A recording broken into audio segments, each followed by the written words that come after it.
Good morning, students. I hope everything is well and fine, and I hope we begin the post midterm with more zest, with more fervor, with more energy. Today, I want to start with Act 4, Scene 1. So, that is my plan first to finish Act 4 and then to go on with perhaps another story. I am targeting the Blue Bead. That's also a longish story.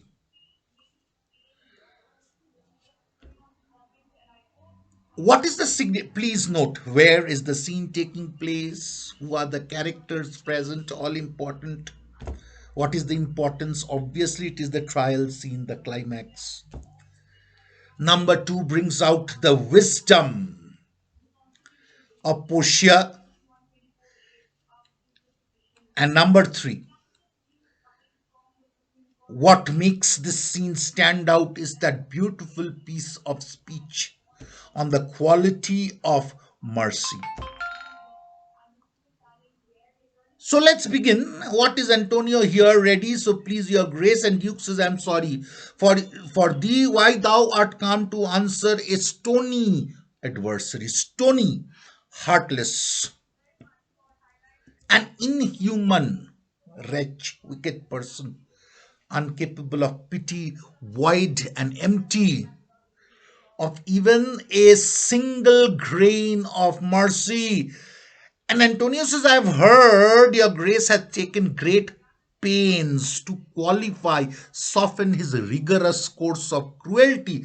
But since he stands obdurate, firm, and since nothing can save me, take me out of his envy's reach, he says, I do oppose my patience to his fury. I submit to him patiently and am prepared to suffer his tyranny. I'm prepared to suffer his rage with a quietness of spirit, with a calmness of spirit. Please proceed to the next page. The Duke says, go one, call the Jew, and Hilario says he's ready at the door. He comes, my lord, and Duke says, make room and let him stand before our face. Shylock, the world thinks, and I think so too, that thou but leadest. It is just an act of cruelty. As I told you, as I explained before, Shylock had himself said, if he fails to pay the bond, what shall I gain by exaction of this forfeiture? A pound of human flesh is neither profitable nor estimable. So according to the Duke, Shylock is just continuing with his charade, his drama of revenge. And in the last moment, he will show mercy, which will then be considered stranger than the strange act of revenge. And mercy, how? He will not only forgive the forfeiture, the penalty, but glancing an eye on the losses of this person, he will also forget a part, a moiety, a part of the principle. Why?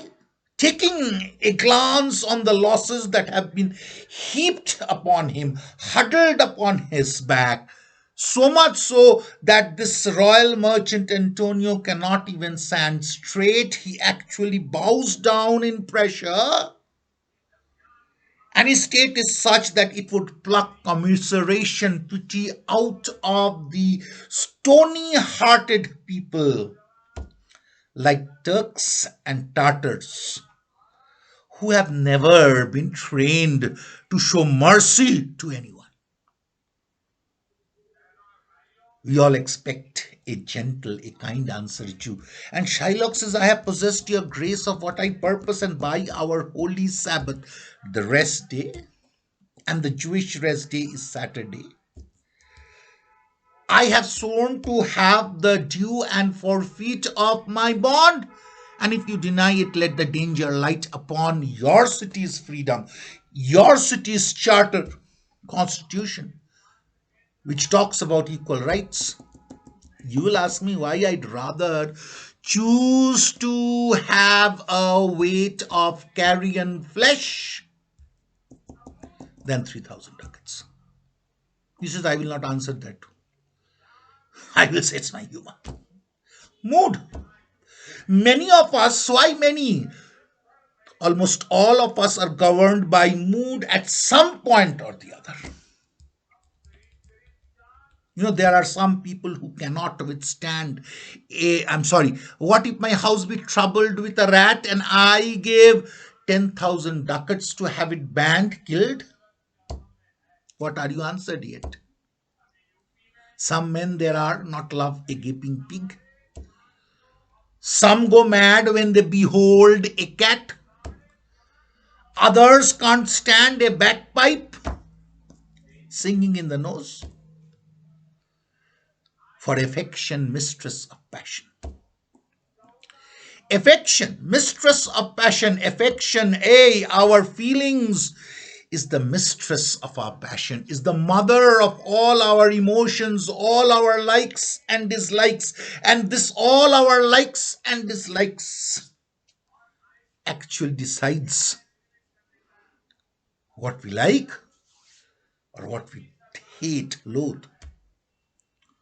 Now for your answer, as there is no firm reason to be rendered why he cannot stand a gaping pig, why he a harmless necessary cat, why he a woolen bagpipe, but of force must yield to such inevitable shame as to offend. As to offend. Out of force I have to offend. Why? Because I have been offended.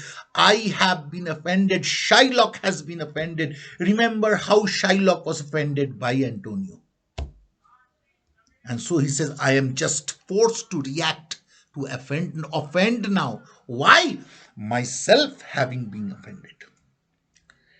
And he says, so can I give you no good reason, nor will I, more than a lodged, deep-rooted hate and a certain loathing, a certain disgust that I bear towards Antonio, that I follow thus this losing, useless suit. Useless. Why? Because this pound of flesh is useless for him.